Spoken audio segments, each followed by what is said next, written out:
నమస్తే, welcome to 3T TV. ఈరోజు మన 3T టీవీ స్పెషల్ ప్రోగ్రాం ఆదర్శంలో మనతో ఉన్నారు. ఒక నిరుపేద కుటుంబం నుంచి, ఒక మారుమూల తండా నుంచి ఎన్నో కష్టనష్టాలకు ఎదురొడ్డి నిలిచి, ఒక ఆశయంతో జీవితంలో సాధించాలనే తపనతో ఆ అడ్డంకులన్నిటి కూడా ఒక్కొక్కటి అధిగమిస్తూ ఈరోజు ఒక గొప్ప స్థాయిలో నిలిచి ఎంతోమంది మహిళలకు ఆదర్శంగా నిలిచిన డాక్టర్ శారదాబాయి గారు ఉన్నారు. మరి తన లైఫ్లో తను ఎదుర్కొన్న కష్టాలేంటి, ఎదుర్కొన్న సవాలేంటి, ఒక ఆడబిడ్డగా ఉండి ఎంకరేజ్ లేని సమయంలో కూడా మరి ఇలాంటి ఎంకరేజ్మెంట్ తోటి తను ముందుకెళ్ళింది, ఎలాంటి విజయం సాధించింది, తన జీవితంలో జరిగిన అనేక సంఘటనలపైన, అదేవిధంగా క్రీడలపైన అనేక విషయాలు మనము చర్చిద్దాం. మేడం, ముందుగా మా ప్రేక్షకుల కోసం మీ పరిచయం చేసుకోండి, మీ కుటుంబ నేపథ్యం కూడా చెప్పండి. Okay sir. 3 టీవీకి నమస్కారం సార్. నేను doctor R Sharadabai, SGF secretary, Mahabubnagar sir. మా స్థానికంగా నేను జన్మించిన ఊరు నాది గొల్లపల్లి, జడ్చర్ల మండలము. అయితే నేను ఇక్కడే చదువుకొని ఇక్కడే నేను నివాసం ఉంటున్నాను జడ్చర్లలోనే. అదేవిధంగా నా యొక్క జాబ్ కూడా ఇక్కడే ఉంది. నేను పర్మనెంట్గా నేను ఇక్కడ ఉన్నటువంటి నా working place Jadcherla, ZPHS Jadcherla Kowrampet high స్కూల్లో నేను ఫిజికల్ డైరెక్టర్గా చేస్తున్నాను. 2024లో నేను ఎస్జిఎఫ్ సెక్రటరీగా మహబూబ్ నగర్ జిల్లాకి ఛార్జ్ తీసుకోవడం జరిగింది. మీ కుటుంబ నేపథ్యం మీ అమ్మ నాన్న గారు, మీ బ్రదర్స్ సిస్టర్స్? మా అమ్మ నాన్న ఉన్నారు సార్. మా అమ్మ నాన్నకి మా సంతానము మేము 7 మంది సార్. అందులో 5 మంది సిస్టర్స్, 2 తమ్ముళ్ళు. అయితే వాళ్ళు ఏం చేస్తుంటారు ఇప్పుడు? మా 5 మంది సిస్టర్స్లో నేను మొదటిదాన్ని సార్. నా తర్వాత సిస్టర్ ఎస్ఏ సోషల్, ఆమె ధర్మాపూర్లో చేస్తుంది. థర్డ్ సిస్టర్ క్రాఫ్ట్ టీచర్గా చేస్తుంది. ఆమె బ్యూటిషియన్ కూడా, 2 కూడా ఎంచుకోవడం జరిగింది. ఆమె బ్యూటిషియన్ కూడా చేస్తుంది. Fourth sister deputy MRO Narayanpet sir. Fifth sister PM SHRI, ఈ మధ్య వచ్చినటువంటి పిఎంశ్రీ స్కూళ్ళలో కోచ్గా వర్క్ చేస్తుంది. ఆమె కూడా స్పోర్ట్స్ ఉమెన్, కబడ్డీ కోచ్గా వర్క్ చేస్తుంది జడ్పిహెచ్ఎస్ జడ్చర్లలో. బ్రదర్స్ అండ్ మీ సార్? మా పెద్ద తమ్ముడు పిహెచ్డి అయిపోయింది సార్, కెమికల్ కెమిస్ట్రీ ఓయూలోనే చేస్తున్నారు. మన డాక్టరేట్ సబ్మిషన్ కూడా అయ్యింది. చిన్న తమ్ముడు సివిల్ ఇంజనీర్ సార్, తను ప్రాజెక్ట్స్ అవన్నీ చేస్తున్నారు, ప్రైవేట్గా చేస్తున్నారు అతను. మా సార్ నన్ను వివాహం ఆడిన తను మా ఆయన, అతను ఎస్సీ కార్పొరేషన్లో ఏఈగా చేస్తున్నారు సార్. ఇప్పుడు ప్రస్తుతం అయితే ప్రతి పాఠశాలలో కన్స్ట్రక్షన్స్ ఎక్కడ అవుతున్నాయో అక్కడ సివిల్ ఇంజనీర్గా చేస్తున్నారు. సాధారణంగా అమ్మాయిని చదివించడమే గొప్ప ఆ టైంలో, ఆటలు అంటే అసలు పంపించేవారు కాదు. అవును సార్. సో మరి మీరు ఎలా క్రీడల పట్ల మీకు ఆసక్తి ఏర్పడింది? సార్, చిన్నప్పటి నుంచి మా నాన్నగారు డ్యూటీకి పోయి వచ్చిన తర్వాత, మా నాన్న కుక్ సార్, హాస్టల్లో ఒక కుక్. అప్పటికే అతనికి 200-300 శాలరీ మా నాన్నకి. అయినప్పటికీ కూడా వాళ్ళు సాయంత్రం ఇంటికి వచ్చిన తర్వాత మా నాన్న, మా బాబాయ్ వాళ్ళు, మా తాతయ్య వాళ్ళు ఒక కోట్ అంటూ గీసుకొని, అంటే అప్పటికి కోటు తెలియదు, ఒక గీత గీసేసుకొని కబడ్డీ ఆడేవాళ్ళు సాయంత్రం. నేను అప్పుడు చాలా చిన్నదాన్ని, దాదాపు ఒక 5 years ఉన్నాను. అప్పటికి వాళ్ళు కబడ్డీ ఆడేటప్పుడు బాగా ఇంట్రెస్ట్గా చూసేదాన్ని నేను. వాళ్ళు సాయంత్రం కబడ్డీ ఆడేటప్పుడు నైట్ 10-11 కూడా ఆడేవాళ్ళు వాళ్ళు. అప్పటికి నాకు ఆ కబడ్డీ అంటే ఇట్లా ఆడతారా అనేది ఒకటి ఐడియా ఉండి నేనేమనుకున్నా అంటే నేను కూడా ఆడాలి అనే ఆలోచన నాకుంది. ఇంకోటి, మా నాన్న జీన్స్ ఏమో నాకు తెలియదు కానీ గేమ్స్ అంటే చాలా ఇంట్రెస్ట్ సార్ నాకు చిన్నప్పటి నుంచి కూడా. ఎవరన్నా నన్ను గేమ్స్ కోసం అడాప్ట్ చేసుకున్నా నేను వెళ్ళిపోయేదాన్ని అప్పుడు, ఆ తెలియని వయసులో. అంటే నాకు ఆడాలనే ఒకటే చాలా పట్టుదలగా ఉండేదాన్ని నేను. ఆ టైంలో ఏమైంది అని అంటే, నేను 3rd, 4th, 5th Shadnagar social welfare హాస్టల్లో చదివాను సార్. నేను నాన్నకు ఇంకా ఇంటి పరిస్థితులు బాగాలేవు, పెద్ద కుటుంబము, పిల్లలను పోషించడం నాన్నతోని కొంచెం కష్టమైన పరిస్థితి. అప్పుడు నన్ను, మా సెకండ్ సిస్టర్ని, థర్డ్ సిస్టర్ని, ముగ్గురిని తీసుకెళ్ళి మమ్మల్ని సోషల్ వెల్ఫేర్ హాస్టల్లో జాయిన్ చేశారు షాద్నగర్లో. 3rd, 4th, 5th, 6th వరకు కూడా నేను అదే హాస్టల్లో ఉండి గవర్నమెంట్ స్కూల్లో పిఎస్లో చదివి, ఆ తర్వాత high school, girls high school షాద్నగర్లో 6th క్లాస్ చదివాను సార్. అప్పటికి మా హెడ్ మాస్టర్ గారు మండల స్థాయి క్రీడలు నిర్వహించారు, చేగుంట స్కూల్లో నిర్వహించారు. అప్పటికి నన్ను అక్కడికి తీసుకెళ్లారు. కుంటా స్కూల్ అని ఉండేది అప్పుడు షాద్నగర్లో. అయితే తీసుకెళ్తే నేను అన్ని గేమ్స్లో మండల స్థాయిలో కానీ తాలూకా స్థాయిలో ఛాంపియన్ వచ్చేదాన్ని. మా ప్రిన్సిపల్ గారు గుర్తించి మా పీటీ మేడంకి చెప్పారు, లేదు ఈ అమ్మాయికి ఇక్కడ నుంచి కూడా మంచి ఫ్యూచర్ ఉంది, గేమ్స్ అంటే చాలా ఇంట్రెస్ట్ ఉంది కదా, ఈ అమ్మాయిని పంపించాలి అని చెప్పేసి మా వార్డెన్కి ఫోన్ చేశారు. అప్పుడు మా వార్డెన్ ఏం చెప్పారంటే, మా సోషల్ వెల్ఫేర్ అమ్మాయిలకు కూడా రెసిడెన్షియల్ వెళ్ళడానికి, అప్పుడు కొత్తలో సార్ రెసిడెన్షియల్ స్కూల్స్ లేవు, ఒక్కటే ఉండింది మా మహబూబ్నగర్ జిల్లాలో. అయితే అది ఇక్కడ మన్ననూరు గర్ల్స్ ఒకటి ఉంది, ఇంకోటి అచ్చంపేట బాయ్స్ సార్ సోషల్ వెల్ఫేర్వి, 2 స్కూల్స్ ఉన్నాయి. అప్పుడు మాకు అందులో సీట్ రావాలంటే కూడా వెళ్ళి జాయిన్ అవ్వాలంటే కూడా తెలియదు మాకు. అయితే ఒక అవకాశం ఏం చేశారు అప్పుడు గవర్నమెంట్ అంటే, ఇంకో స్కూల్ స్టార్ట్ చేయడానికి ఒక నోటిఫికేషన్ ఇచ్చారు సార్ ఇక్కడ మహబూబ్ నగర్లో సోషల్ వెల్ఫేర్.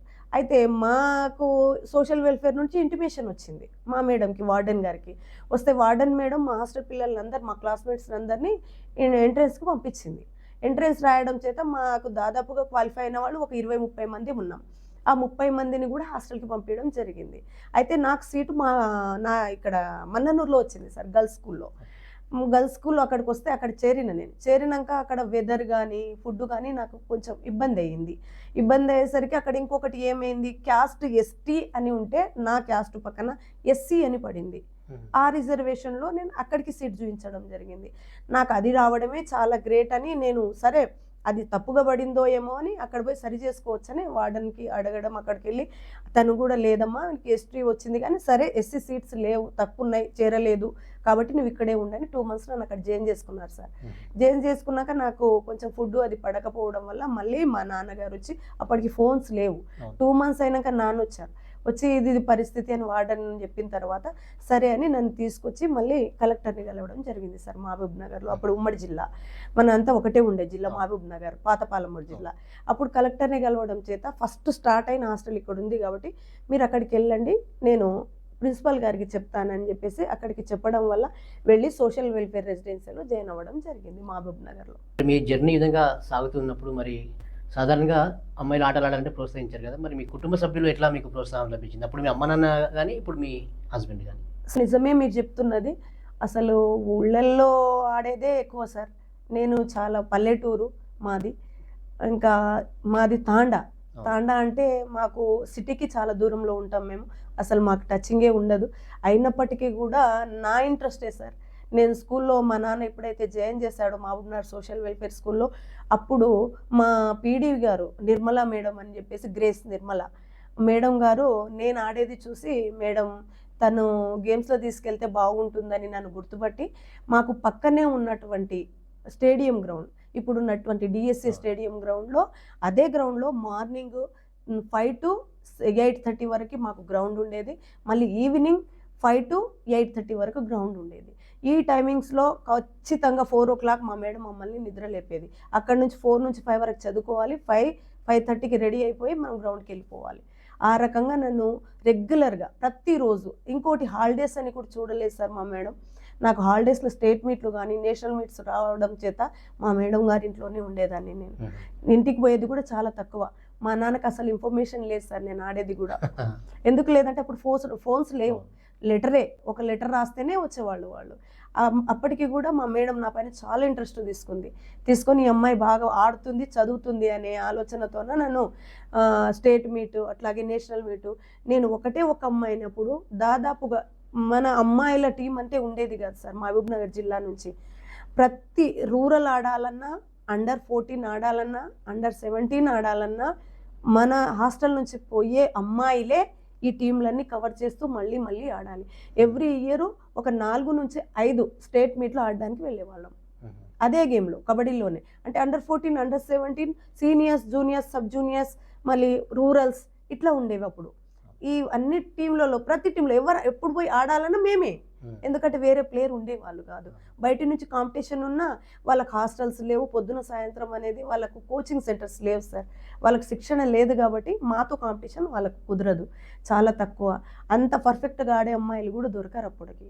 అందుకని చెప్పేసి ఖచ్చితంగా అందట్లోనే వచ్చే 50 మందిలోనే మంచి విద్యార్థులు, మంచిగా ఆడేటటువంటి వాళ్ళైతే మా టీం అయితే ఉండేది మా స్కూల్ నుంచి.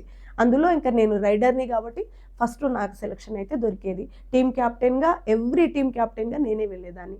దాదాపుగా ఒక 5-6 years టీమ్ క్యాప్టెన్గా నేనే చేశాను మా స్కూల్ నుంచి. మా స్కూల్ స్టార్టింగ్ ఫస్ట్ మా స్కూలే అక్కడ స్టార్ట్ అయ్యింది సోషల్ వెల్ఫేర్ అంటే. ఫస్ట్ మెడల్ నాదే ఉంటుంది మా స్కూల్లో.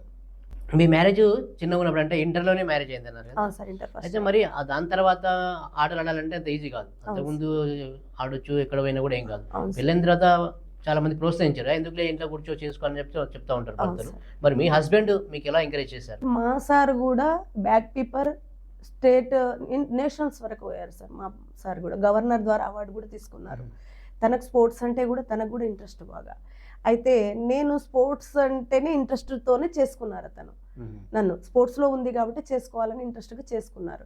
ఇంటర్ ఫస్ట్ ఇయర్లో మ్యారేజ్ అయిపోయిన తర్వాత ఇంటర్ సెకండ్ ఇయర్లో కూడా నా కాలేజీ లెవెల్లో వచ్చినాయి సార్ గేమ్స్ ఆడడానికి ఆఫర్స్. అయినా వెళ్ళాను, నేను ఆడినాను. ఇప్పటి వరకు నేను గేమ్స్ బంద్ చేయలేదు సార్. రెగ్యులర్గా నేను గేమ్స్ ఆడుతూనే ఉంటాను. అది నా ట్రైనింగ్ అయినప్పుడు నా పిల్లలు ఉన్నప్పటికీ కూడా, అప్పటికి చిన్న పిల్లలు ఉన్నప్పటికీ కూడా నేను ట్రైనింగ్లో కూడా ఇంటర్ యూనివర్సిటీస్ ఆడానని చెప్పాను మీకు. లాస్ట్ 40 ఇయర్స్ క్రాస్ అయ్యేటప్పుడు అండర్ 14 మాస్టర్స్లో నేషనల్స్ ఆడాను నేను గచ్చిబౌలి స్టేడియంలో. అంటే నేను ఎక్కడ ఆపలేదు గేమ్స్. కానీ మా సార్ యొక్క ఎంకరేజ్మెంట్ సార్ నాకు ఎక్కడ తగ్గించలేదు. ఎప్పుడు ఇది ఆడొద్దు చదవద్దని మాత్రం ఇప్పటి వరకు నాకు ఎప్పుడు చెప్పలేదు సార్. నువ్వు ఎంత చదువుతావో చదువు, ఎంత ఆడతావో ఆడు, నేను వెనుకున్నా నీకు. అయితే నేను అతన్ని ఎంకరేజ్ చేయడం వల్ల నాకు పిల్లలు ఉన్నారనేది ధ్యాస కూడా మర్చిపోయి నేను నిజం సార్ చదవడము, పిల్లలతో పాటు నేను చదవడం, పిల్లలతో పాటు నేను ఆడడం నేర్చుకున్నా. ఇప్పుడు వరకు నా లైఫ్లో ఇప్పుడు వరకు కూడా నేను ఇంకా ఆడుతూనే ఉన్నాను సార్. నేను ఆడడం అన్నట్టు బంద్ చేయలేదు. చాలా క్రీడల్లో రాణించారు కాబట్టి నేషనల్ వరకు ఆడినారు కదా సార్. మీ అంటే క్రీడలకు సంబంధించి మీ విజయాల గురించి చెప్పండి. మీరు ఏ స్థాయిలో ఆడారు, ఎక్కడ వరకు ఆడారు? నేను ఫస్ట్ మండల స్థాయి నుంచి రాష్ట్ర స్థాయి నుంచి జాతీయ స్థాయి వరకు కూడా ఆడడం జరిగింది. నేను ఫస్ట్ మండల స్థాయిలో ఆడినప్పుడు మండల స్థాయి వరకే ఉంటుందా అని ఒక క్వశ్చన్ మార్క్ నాకు. అయితే ఇంకా ఆడాలని ఒక ఉత్సాహం. అయితే నేను రెసిడెన్షియల్లో సోషల్ వెల్ఫేర్లో జాయిన్ ఎప్పుడైతే అయ్యానో అక్కడ నుంచి రాష్ట్ర స్థాయి అనేది చూశాను నేను. అప్పటికి కూడా మాకు సోషల్ వెల్ఫేర్ నుంచి మా ప్రిన్సిపాల్ ద్వారానే వాళ్ళే ఛార్జీలు తీసుకెళ్ళడము, వాళ్ళే పెట్టడం. మా నుంచి ఒక 1 రూపీ కూడా మేమేం ఖర్చు చేసేది లేదు సార్. వాళ్ళు తీసుకెళ్ళడం, ఆడడం మాత్రమే మా వంతు. మేము ఆడేవాళ్ళం, మంచిగా శిక్షణ ఇచ్చేవాళ్ళు. వాళ్ళు మమ్మల్ని తీసుకెళ్ళి స్టేట్ మీట్లో ఆడించేవాళ్ళు. స్టేట్ మీట్లో కూడా సెలెక్షన్ అయ్యి నేషనల్కి ఆడే విధంగా మా మేడం, మా పీడి మేడం గారు, నా వెనుక ఉన్నటువంటి డిఎస్ఏ స్టేడియం గ్రౌండ్లో ఉండేటటువంటి రాజు సార్ అని చెప్పేసి, గురుమూర్తి సార్ అని చెప్పి, శ్రీధర్ రెడ్డి సార్ అని చెప్పి, వీళ్ళంతా నా సీనియర్స్ సార్. వాళ్ళంతా చాలా సీనియర్స్. నేను చిన్నమ్మాయి అయినప్పటికీ వాళ్ళు ఇచ్చే శిక్షణ ద్వారా నేను నేషనల్స్ ఆడడం జరిగింది సార్. నేషనల్స్ ఆడాను. అక్కడ నుంచి స్కూల్ లెవెలే కాకుండా ఇంటర్లో కూడా ఆడాలనే ఆసక్తితో వచ్చి ఇంటర్ జాయిన్ అయిన వెంటనే గోపాల్ సార్ అని చెప్పేసి, పాండురంగం సార్ అని చెప్పేసి, పాండురంగం సార్ ఒకప్పుడు చాలా పెద్ద పీడి సార్ జడ్చర్లలో. తన యొక్క ఇన్స్పిరేషన్ సార్ నాకు అన్ని ముందరికి నడిపించింది. తను అప్పటికి కూడా చెప్పారు, ఇక్కడికే ఆపొద్దమ్మా, నువ్వు ఇంకా ముందుకెళ్ళాలి, ఇంకా ఆడాలని చెప్పేసి. నేను 3 మంత్స్ క్యారింగ్ సార్ సెకండ్ ఇయర్లో అయినప్పటికీ కూడా సార్ నువ్వు ఆడొద్దమ్మా అనే వరకు కూడా సార్కి తెలియకుండా పోయి నేను గేమ్స్ ఆడడం జరిగింది. ఆడాను నేను అప్పటికి కూడా. ఆడి అప్పుడు సెలెక్షన్ అయ్యి రైల్వేస్కి కూడా ఆఫర్ వచ్చింది సార్ నాకు. సెలెక్షన్కి ఆఫర్ వస్తే నాకు మెడికల్ టెస్ట్లో నేను క్యారింగ్ కాబట్టి రిటర్న్ రావడం జరిగింది. అట్లా ఇంటర్ సెకండ్ ఇయర్ అయిపోయింది. సెకండ్ ఇయర్ అయిపోయిన వెంటనే డిఎస్సి నోటిఫికేషన్. చంద్రబాబు నాయుడు అప్పుడు షెడ్యూల్ తెగలు వాళ్ళకి మెగా డిఎస్సి వేశారు సార్. అప్పుడు అన్ట్రైన్డ్ ద్వారానే ట్రైనింగ్ లేకపోయినా కూడా ఇలాంటి వాళ్ళు ఎవరైతే ఉన్నారో వాళ్ళకి అప్పటికి చాలా పోస్టులు ఖాళీ సార్. అంటే ఎస్సీ ఎస్టీస్ అప్పటికి ఇంకా చదువులో అంత రాణించలేదు. వాళ్ళకు ఉన్న పోస్టులు చాలా ఖాళీ ఉన్నాయి. అప్పుడు నాకు స్పోర్ట్స్ కింద మంచి అవకాశం వచ్చింది సార్. నేను ఇంటర్ అప్పటికి అయిపోయింది, అంటే రాశాను, ఎగ్జామ్స్ రాశాను, రిజల్ట్స్ రాలేదు. అదే హాల్ టికెట్ పెట్టి నేను డిఎస్సికి అప్లికేషన్ చేయడం జరిగింది. అప్పటికి కూడా నేను గేమ్స్ మీద ఎక్కడ కూడా తక్కువ చూపు చూడకుండానే అప్పటికి కూడా ఆడడం జరిగింది. క్రీడలు ఇన్ని స్థాయిలో ఆడారు కదా, మీకు బాగా గుర్తుండిపోయే సంఘటన కానీ బాధ పెట్టిన సంఘటన కానీ ఏముందా? మా సోషల్ వెల్ఫేర్స్ స్కూళ్ళల్లో అన్నిటినీ స్టేట్ వైడ్గా ఒక స్టేట్ మీటింగ్ చేస్తారు సార్ ఎవ్రీ ఇయర్. అయితే మా స్కూల్ నుంచి మేము వెళ్తే మా టీము అన్ని రౌండ్స్ గెలుస్తూ వచ్చింది సార్. లాస్ట్ ఫైనల్ రౌండ్ ఉంది. ఫైనల్ రౌండ్కి మేము ఆల్రెడీ సెమీస్లో ఉన్నాం. సెమీస్ నుంచి ఫైనల్కి వచ్చేసాం. ఫైనల్లో నల్గొండతో తలపడాల్సిన టైము. అయితే నల్గొండ గర్ల్స్, మహబూబ్ నగర్ గర్ల్స్ ఫైనల్కి వచ్చినాం సార్. వస్తే నల్గొండ వాళ్ళ గోల్ ఎప్పుడు ఏముంటుంది సార్ అంటే, మంచి క్రీడాకారిణి ఎవరైతే ఉన్నారో వాళ్ళని ఖచ్చితంగా ఇంజూరీ చేస్తే మనం గెలుస్తామనే ఒక టెక్నికల్గా ఆలోచనలో ఉంటారు వాళ్ళు అప్పట్లో. ఇప్పుడు తెలియదు కానీ అప్పట్లో అయితే అదే విధంగా ఉండేవాళ్ళు వాళ్ళు. అయితే ఏమైంది, ఇంతకుముందు మాకంటే ముందు ఆడిన వాళ్ళతో ఆడినటువంటి టీంలలో 2-3కి అలాగే ఇంజురీస్ అయినాయి. రైడర్స్ ఎవరైతే ఉన్నారో వాళ్ళకు ఇంజురీస్ అయినాయి. బాగా ఆడేవాళ్ళు క్యాచర్స్, రైడర్స్ వాళ్ళకి ఇంజురీ చేసేవాళ్ళు అంటే వాళ్ళు మైనస్ అయితే ఏమైతే సార్ అంటే ఇక్కడ పాయింట్స్ తగ్గుతాయి. ఆటోమేటిక్గా పాయింట్స్ వచ్చేస్తాయి వాళ్ళకి, మనకు పాయింట్స్ తగ్గిపోతాయి అపోనెంట్ టీంకి. అట్లా వాళ్ళు ప్లాన్ వేసేవాళ్ళు. అయితే మాది ఫైనల్కి వచ్చేసరికి ఏమైంది, మాకు వాళ్ళకు ఫైనల్ ఆడాల్సిన టైము. అప్పుడు నేను రైడర్ని, నేను టీమ్ క్యాప్టెన్ని, నేను ఫస్ట్ రైడింగ్కి వెళ్ళాలి. నేను ఎప్పుడైనా టీంలో క్యాప్టెన్ అయినా కాకపోయినా ఫస్ట్ రైడ్ నేనే వెళ్ళేదాన్ని, నన్నే వెళ్ళమని పెట్టేవాళ్ళు మా మేడం. సరే అని ఫస్ట్ రైడ్కి నేను వెళ్ళినప్పుడు 2 రైడ్స్ చేసి వచ్చేసిన. థర్డ్ రైడ్కి వెళ్ళాను సార్. థర్డ్ రైడ్లో బోనస్ తీసుకోవాలి, నేను ఒక పాయింట్ ఖచ్చితంగా తీసుకురావాలని డిసైడ్ చేసుకొని వెళ్ళేదాన్ని. అయితే పాయింట్ తీసుకునేటప్పుడు బోనస్ తీసుకున్న అవతల అటాక్ చేసే అమ్మాయి నన్ను క్యాచ్ చేసింది సార్. కాలు క్యాచ్ చేసి ఇమీడియట్లీ తిప్పేసింది. తిప్పేయడం వల్ల ఏమైంది, ఇంజురీ అయింది. ఇంకా అక్కడి నుంచి లేవలేకపోయినా నేను. పక్కనే ఆడిస్తున్న రెఫరీ ఒక ఫిజికల్ డైరెక్టర్, అతను నన్ను బయటికి తీసుకొచ్చి స్పాట్లో ఎప్పుడైతే అది ఇట్లా మళ్ళిందో వెంటనే ఇట్లా తిప్పేసి ఐస్ పెట్టడం జరిగింది సార్.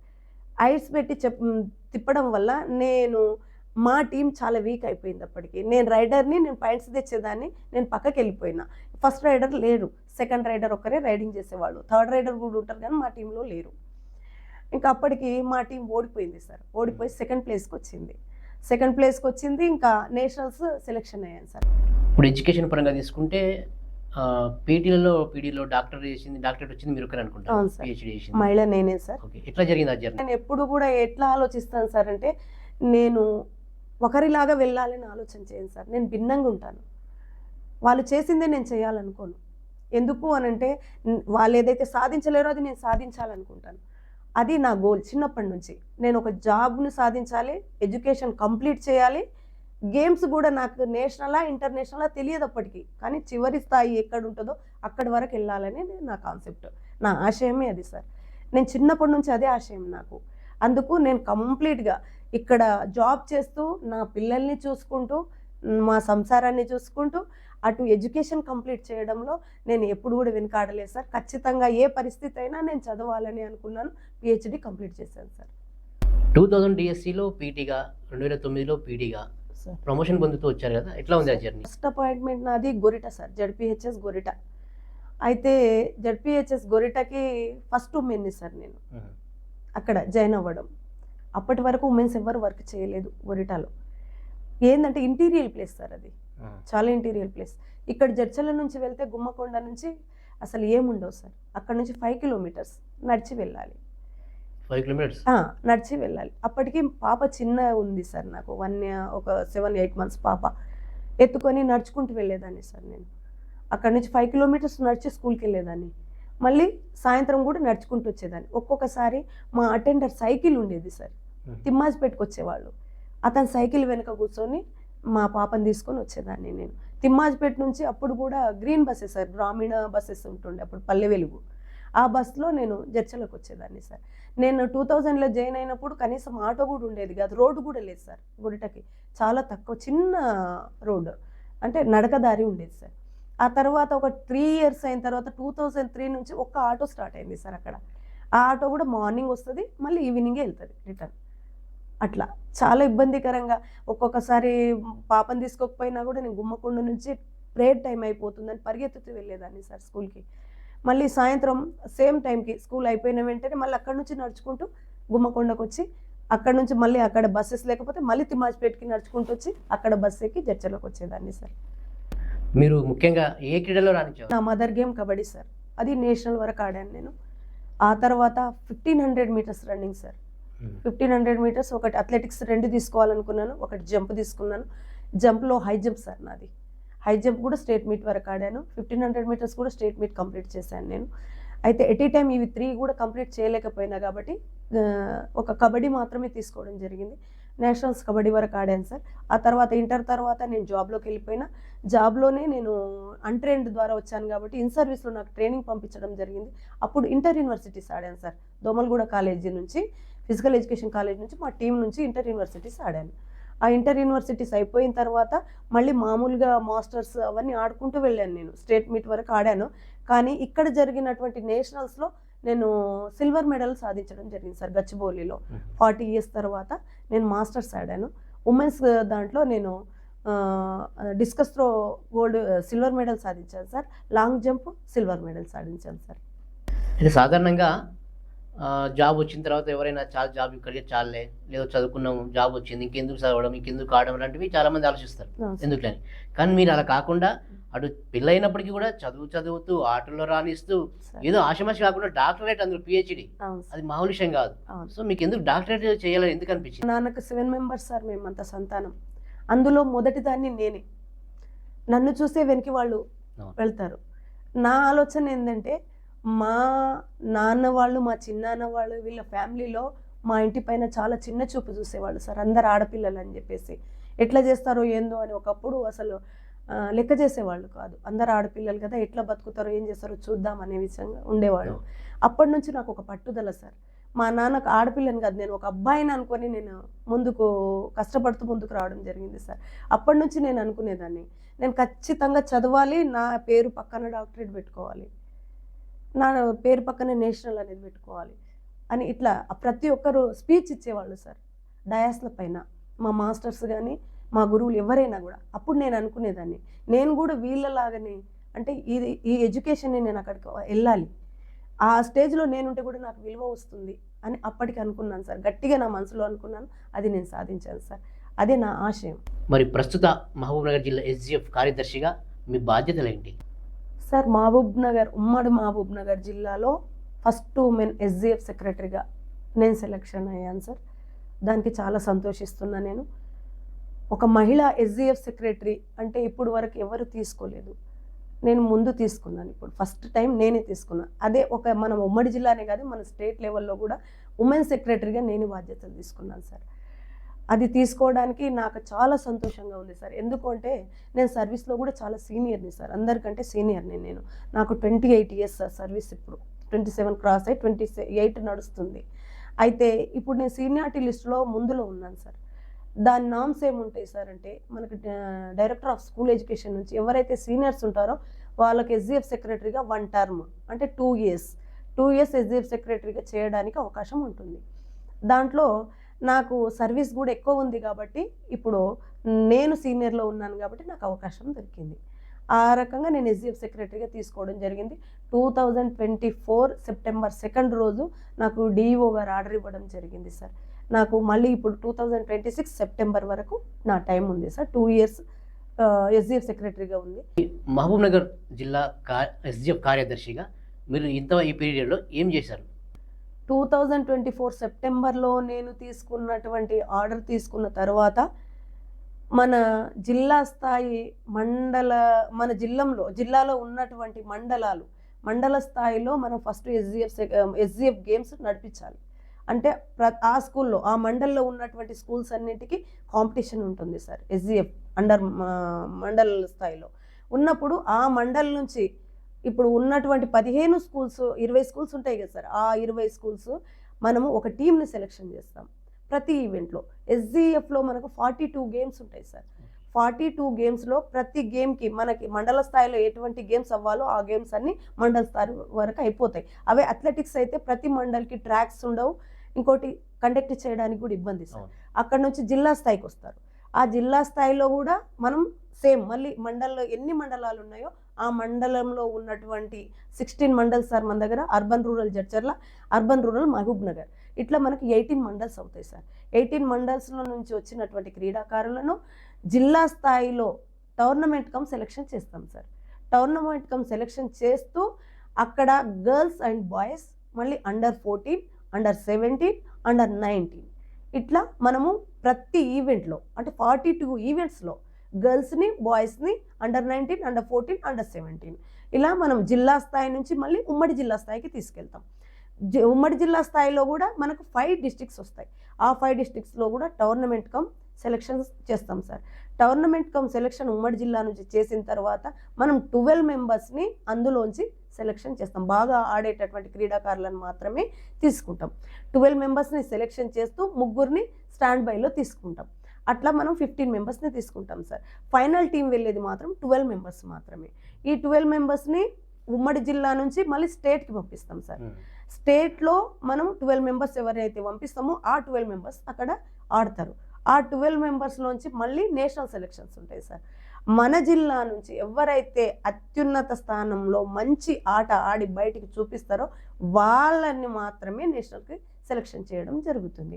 ఆ విధంగా నేను ప్రతి టీంని మండల స్థాయి నుంచి, తాలూకా స్థాయి నుంచి, జిల్లా స్థాయి నుంచి, ఉమ్మడి జిల్లా నుంచి రాష్ట్ర స్థాయి వరకు ప్రతి టీం, జాతీయ స్థాయి వరకు ప్రతి టీంని మనము స్టేట్ క్యాలెండర్ ప్రకారం, డిఎస్సి నుంచి మనకు స్టేట్ క్యాలెండర్ వస్తుంది.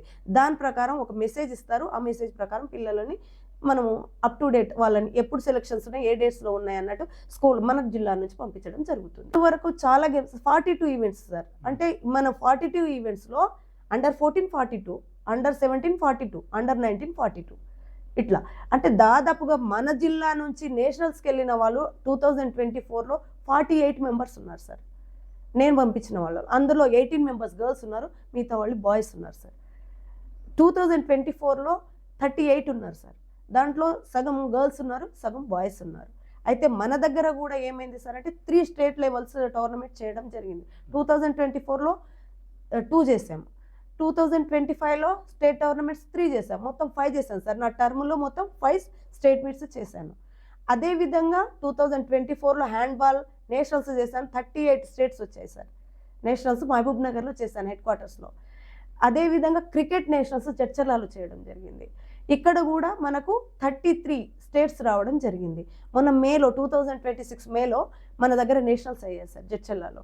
అప్పుడు నేషనల్స్ అంటే ఆషమాషిగా సార్, చాలా డబ్బులతో కూడుకుంది. కానీ ప్రభుత్వం నుంచి అయితే 1 రూపీ కూడా మనకు మొదలు ఇవ్వరు సార్. మనం అన్ని చేత్తో పెట్టుకునే చేయాల్సి వస్తుంది.